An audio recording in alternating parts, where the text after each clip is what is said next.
November 18th workout breakdown, arm day. It is a baseline day. I'm just going to apologize. I think a couple weeks ago I went over, I believe I was going over another arm baseline, and I kind of probably confused a few of you guys on the organizational side. I just mixed them up. A couple people had told me about that, so if you know what I'm talking about, I just apologize in advance.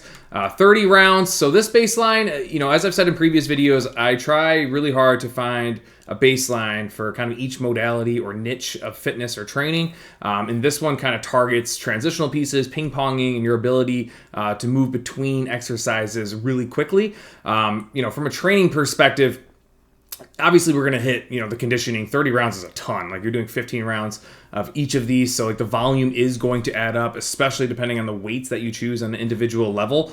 But no, the main priority of this baseline was your ability, not necessarily capacity, but like the output is high because these reps, whether it's, the aerobic side or on the floor, are just really low compared to what you guys are used to. So capacity is in there, and, based off of how quickly, people have moved in the past, I've done this one a bunch of times, capacity does become a real thing, conditioning becomes a real thing. It's just not going to feel like it at first. But the main reason I made this one a video is there tends to be a lot of confusion. I think this is a really good video, not necessarily for the training and the physiological side, but just to make sure you guys walk in with no confusion, you know exactly how to set yourselves up, you understand the flow, maybe gives you an opportunity to figure out the weights you intend on using. So you can just kind of walk in, get everything ready in a couple minutes, and you're just good to go.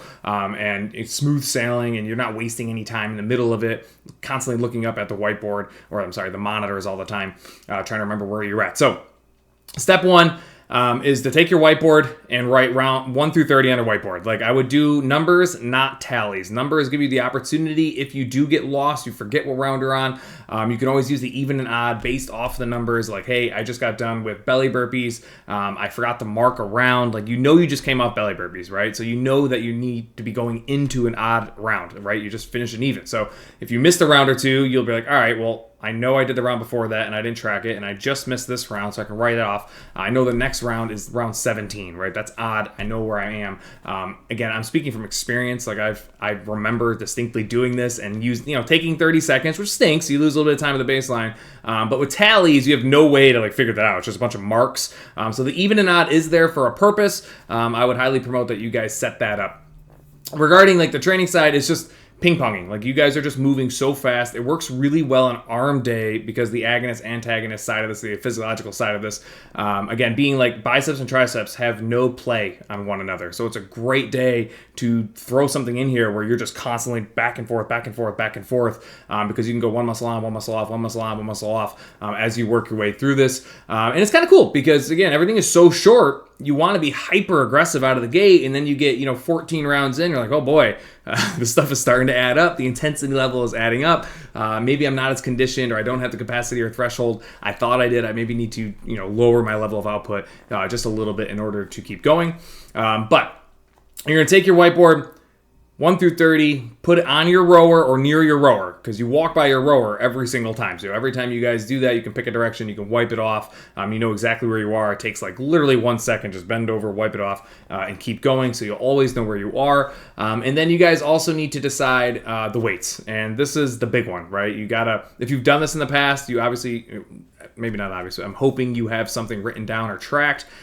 These are not all the same weights, like supinated curls, overhead extension, floor extensions. They're not all the same weights. So you guys got to go based off of how much you think you can handle, not necessarily at this rep count, right? If you're going to pick a weight that's, based off of 5 sets of 10 supinated curls for 5 reps, you're going to do this 15 times. You're going to end up being 75 reps with elevated heart rate. You're having a hard time gaining your composure. You're going to have to drop your weights a little bit more than you think. And you really don't want to struggle with the lactic side of this until you're probably over the halfway point.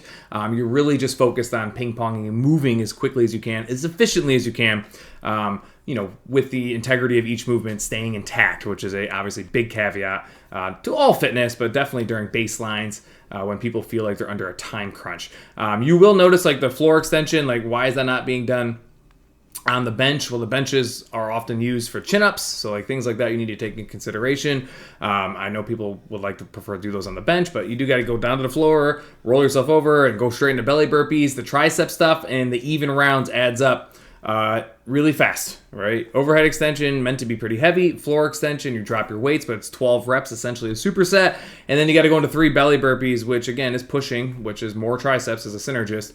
But again, you get the whole next round off from your triceps, which is kind of neat as you continue to work your way through. I would strongly urge you guys, based off of the time you have, like I know a lot of people, as soon as they meet resistance, a lot of times the first thought is like, I'm going to drop weight. I know in group fitness that really is heightened because a lot of people are focused on other people around them and them being around or 2 rounds ahead of them.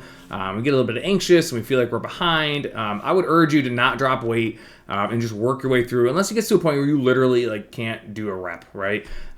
Nobody should meet that level of failure unless you went way over expected on the weights and you just don't know yourself, which I guess could be a situation you run into. But the lactic buildup is what we're aiming for here. So you guys are trying to do these things unbroken, right? And again, if you're fighting through lactic, continue to fight through it. Hang on as long as you can. I don't want you guys going down in weight just to try to keep up with other people or how the pace of people around you. So really gotta have your blinders on. We say that a lot. I heard Coach Andrew saying that a lot today about keeping your blinders on.